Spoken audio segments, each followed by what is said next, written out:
Bismillahirrahmanirrahim. Assalamualaikum warahmatullahi wabarakatuh. Hamdan wa syukranillah. Assalatu wassalamu ala rasulillah amma ba'du. Alhamdulillah, pada kesempatan hari ini kita semuanya masih diberikan kesehatan oleh Allah. Dan salat serta salam semoga tetap terlimpahkan kepada junjungan kita Nabi Agung Muhammad sallallahu alaihi wasallam.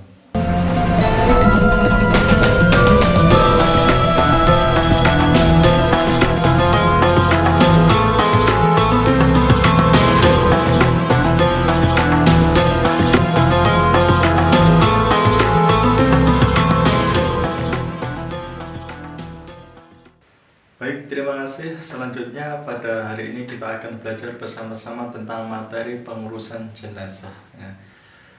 Tiap-tiap yang bernyawa pasti akan mati. Seperti firman-Nya, kullu nafsin dha'iqatul maut. Tiap-tiap yang bernyawa pasti akan mati. Ada manusia, hewan-hewan, tumbuhan dan lain sebagainya.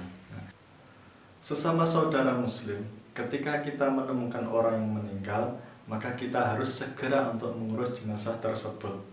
Kecuali memang ada sesuatu hal yang memang harus ditunda. Contohnya seperti sedang menunggu visum dari dokter atau sedang menunggu keluarga terdekatnya karena pengen mensolatkan dan sebagainya. Selanjutnya yang harus dilakukan oleh saudara muslim ketika menemukan orang yang meninggal adalah melakukan 4 hal.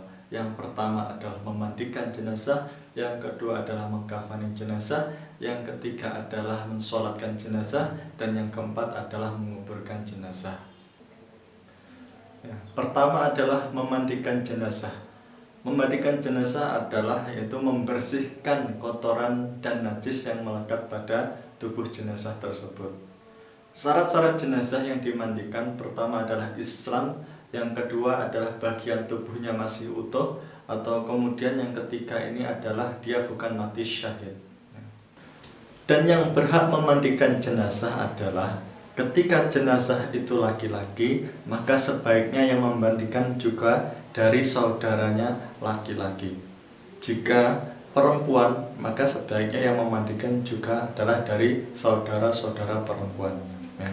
Contoh begini, misal yang meninggal laki-laki, yang boleh memandikan adalah bapaknya, kakeknya, dan jalur ke atasnya.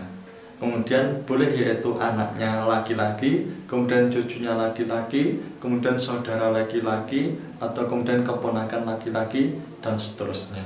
Begitu juga yang perempuan, jika yang meninggal maka yang memandikan sebaiknya adalah ibunya, kemudian neneknya, kemudian anak perempuannya, kemudian cucu perempuannya, atau keponakan perempuannya, saudara perempuannya, dan seterusnya.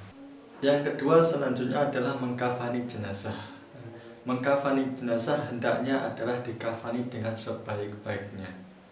Jika jenazah laki-laki, yaitu dikafani dengan 3 helai kain kafan. Jika jenazah perempuan, maka dikafani dengan 5 helai kain kafan. Yang ketiga adalah mensolatkan jenazah. Sesama saudara muslim, walaupun saudara kita sudah meninggal, kita harus tetap jaga yaitu persaudaraan. Karena kita diperintahkan juga untuk saling mendoakan kepada orang yang sudah meninggal. Dalam hadis lain disampaikan itu, shollu ala mautikum, sholatkanlah atas orang-orang yang sudah meninggal. Syarat untuk melakukan sholat jenazah adalah sama seperti sholat ingin hendak melakukan sholat wajib, kecuali pas waktu pada sholatnya. Sholat jenazah dilakukan dengan 4 takbir kemudian salam. Pertama yaitu dengan niat, kemudian takbir pertama membaca surat Al-Fatihah, takbir kedua membaca sholawat Nabi, takbir ketiga membaca doa, dan takbir keempat pun juga membaca doa. Niatnya, misal jenazah laki-laki adalah usolli ala hadal mayyiti arba'a takbiratin fardul kifayati makmuman au imaman lillahi ta'ala. Jika jenazah perempuan niatnya adalah usolli ala hadhil mayyitati arba'a takbiratin fardul kifayati imaman au makmuman lillahi ta'ala. Dan yang keempat adalah menguburkan jenazah.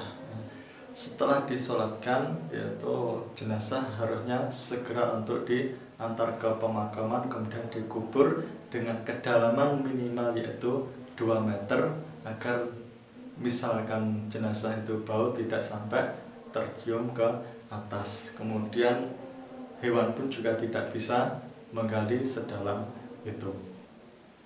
Ya, saya kira sementara itu materi yang dapat saya sampaikan. Kita sambung lagi yaitu di pertemuan selanjutnya. Sekian, wallahul muwaffiq ila aqwamit thoriq. Wassalamualaikum warahmatullahi wabarakatuh.